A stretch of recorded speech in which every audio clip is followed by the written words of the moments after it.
A few of you were bugged that I was pushing Mongo in the EA skate footage at the start of my last video. That's honestly kind of hilarious. You can tell somebody's a real skater when they notice something like that. It looks ugly, it's uncomfortable, and it's a habit that most skaters break pretty early on. That made me think back to a joke I made a while back. I started my Pro Skater 5 video by saying, get ready to push Mongo uphill. It was awkward to give a decent review to a notorious game, and to everybody else it must have looked like I was pushing Mongo uphill. This is all unrelated to the video, I just thought it was funny. Today, we're gonna take a look at 3 Disney skateboarding games. Huge thank you to everybody who suggested these. For anybody who's new here, this isn't a super deep retrospective where I rip games apart. I just dig into the history a little bit and talk about my personal experience and some of the stuff I know about. If you want an in-depth breakdown of every single game detail, this isn't the video you're looking for. I miss stuff. Let's get started. Disney's Extreme Skate Adventure, developed by Toys for Bob in 2003, is a tech fantasy skateboarding game built using the Tony Hawk's Pro Skater 4 engine. Prior to this, Toys for Bob spent 10 years working on various obscure platformers, and just one game before this, they developed their first Disney game. Their studio is probably most notable for their wide variety of platformers. Toys for Bob was actually in a very similar position to Page 44. They were responsible for not only developing an entirely new game that would meet Disney's incredibly high standards, but they also had to port it over to 2 additional consoles. To make matters more complicated, this was the first time Toys for Bob had ever developed anything using any of the consoles they had to work with. To that effect, this was the first time they had ever worked on any Pro Skater engine game, so the workload was bigger to match the time, and the pressure of the situation is the exact same. Arguably, Toys for Bob was under more pressure than Page 44 when you consider the individual Disney and Pixar approval for every decision.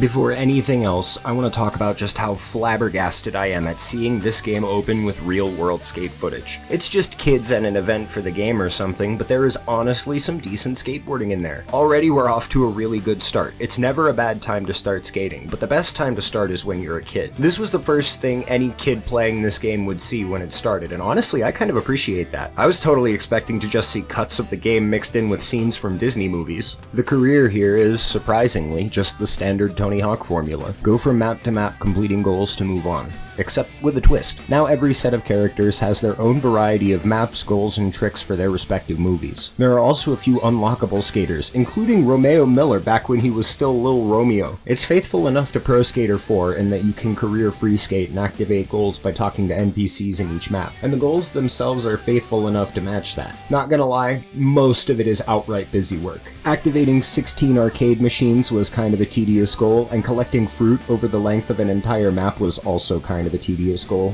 But also, since Toys for Bob was big into platformers, there are elements of a collectathon platformer here as well. Aside from picking up stats throughout the world, you'll also be picking up collectibles specific to each character. There are also some goals that make use of the movement specifically to become something of a navigation tutorial. It's not that difficult. Skate letters, high score, delivery checkpoints, it's all pretty standard. If you're an adult, it may actually be kind of mind-numbing. But this game was made for kids, and for kids it works as a good tutorial and introduction to this style of game. It's all designed in such a way that it gradually gets more difficult, which is good for testing problem-solving skills, and pretty much all of it is a tutorial for something or another, even if it doesn't look like it. This game does a fine job of being a motor skill trainer, and it uses the goals to emphasize that really well. The gameplay here is pretty interesting. Before anything else, this game features a more kid-friendly controls setup that uses both circle and triangle as single inputs that both grind and activate manual. The tricks are mapped to every button, with not much variation, and a lot of it is more just to simplify a lot of the gameplay. But amazingly, you can find a Pro Controls setting in the options menu, and that just restores the original Pro Skater 4 controls. Mostly. See, every different character has a different variety of tricks, and that is a lot of variety when you look at it from a wide lens. But realistically, the gameplay itself is a severely cut down version of the Pro Skater 4 engine. Wall ride is gone, boneless and no comply are gone, acid drop is gone, many of the trick inputs are gone, and every skater really only has a few tricks each to mess around with. Most of the flatland is gone, and what remains of it has been cut down and renamed. Double tap inputs are gone, so every trick is very one-dimensional. The variety of animations between each character is cool, but it feels like this is among the weakest of executable varieties I've seen in one of these games. A lot of it isn't even real skateboarding stuff either. On top of all of that, the balance meter and the landing windows are extremely lenient. If you were a kid learning video games and just starting out by playing this, it was probably really good. But if you're an adult who's played any Tony Hawk game for any amount of time, or any game really, you probably won't get the same enjoyment from this. Maybe if you're also a Disney fan or something, you might. Visually, Extreme Extreme Skate Adventure looks fine.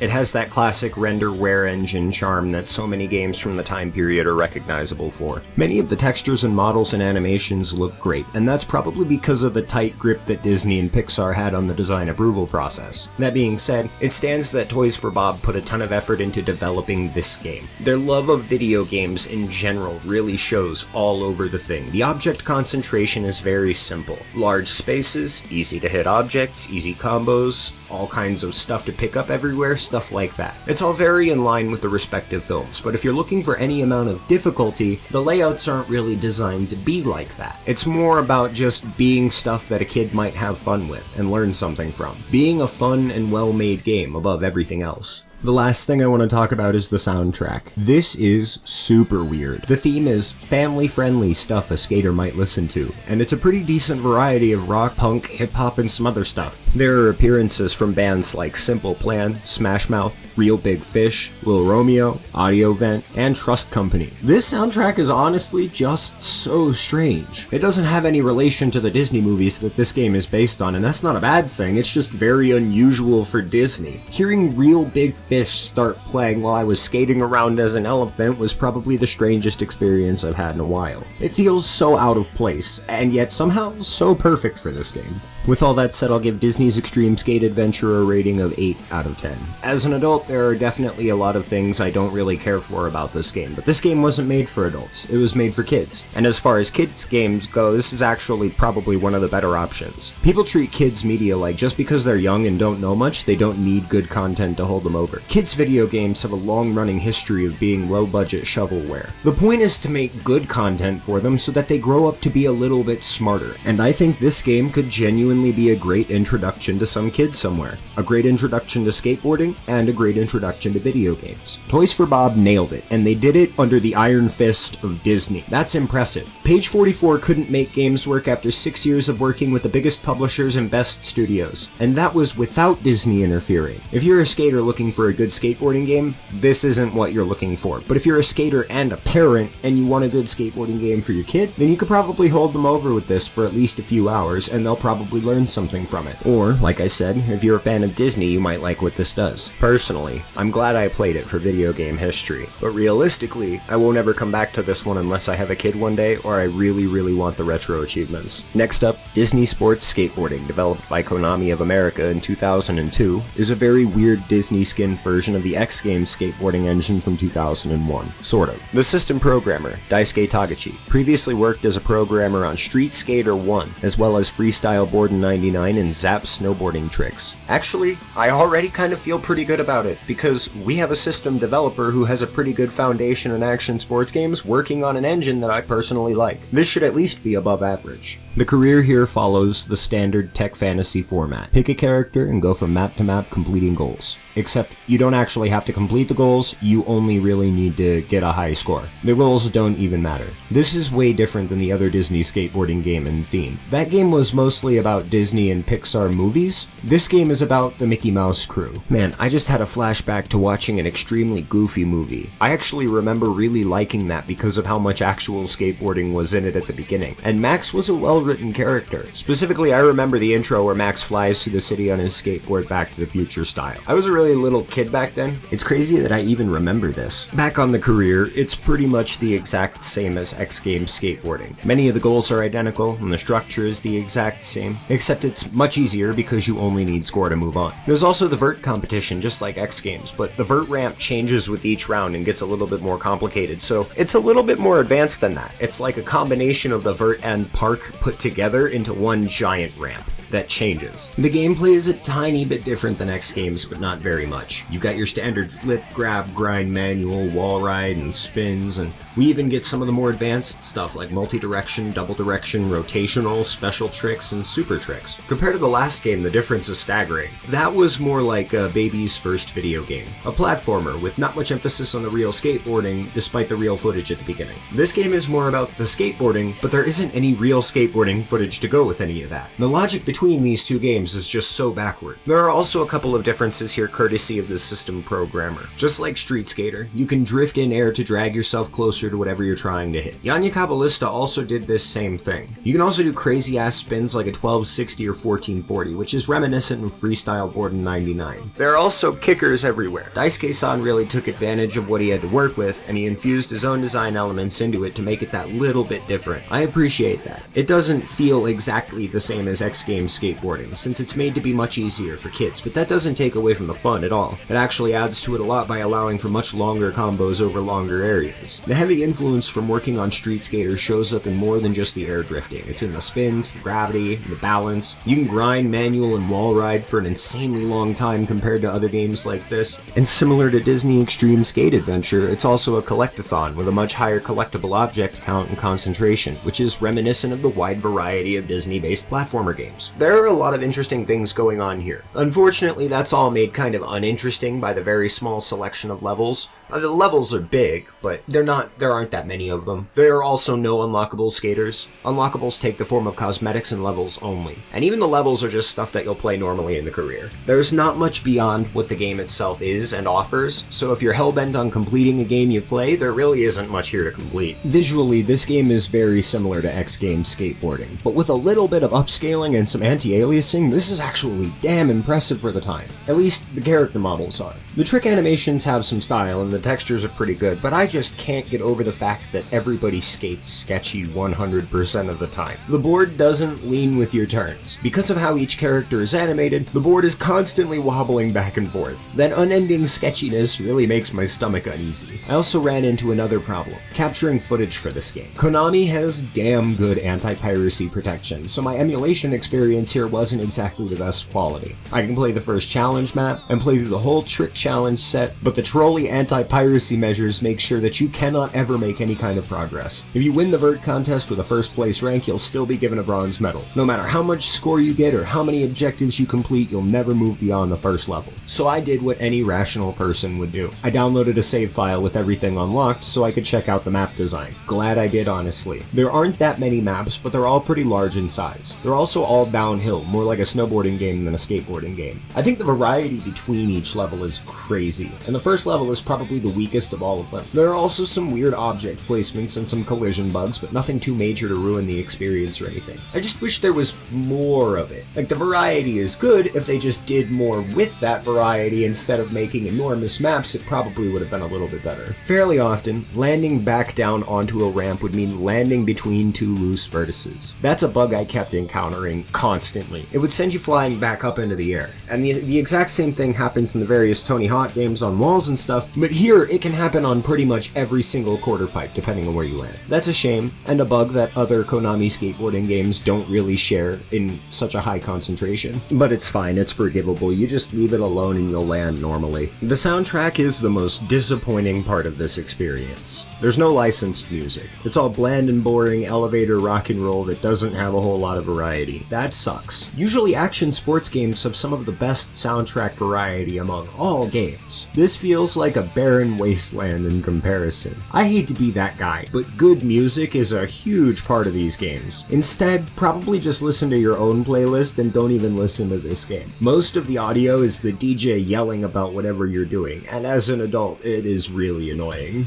With all that said, I'll go ahead and give Disney Sports Skateboarding a rating of 6 out of 10. There are more real skateboarding tricks, and the game itself is pretty good. It's very playable. Honestly, I would recommend it to anybody who liked X Games or Evolution skateboarding and just wants a little more of that, or anybody who likes Disney for that matter. Alternatively, if you were a fan of Street Skater 1 and you want something a little bit reminiscent of that, this isn't a bad option. That being said, this game isn't nearly as kid-friendly as Extreme Skate Adventure, and it doesn't have the cleanliness of the Renderware Pro Skater engine. The Extreme Skate Adventure is just better. It's a better polished game. This is lacking in places like unlockable variety, soundtrack, and polish. I really want to like it more than I do, because it generally is a pretty good game. It's definitely a good skateboarding game. It just isn't as good as a lot of other things I've looked at. I can't say the same thing about this that I can for Extreme Skate Adventure, because a kid who's never played a video game before probably would have a pretty difficult time with this. This game has all of the jank and clunk of the other Konami skateboarding games, so it's still weird to adjust to. It isn't nearly as fluid as other skateboarding games are.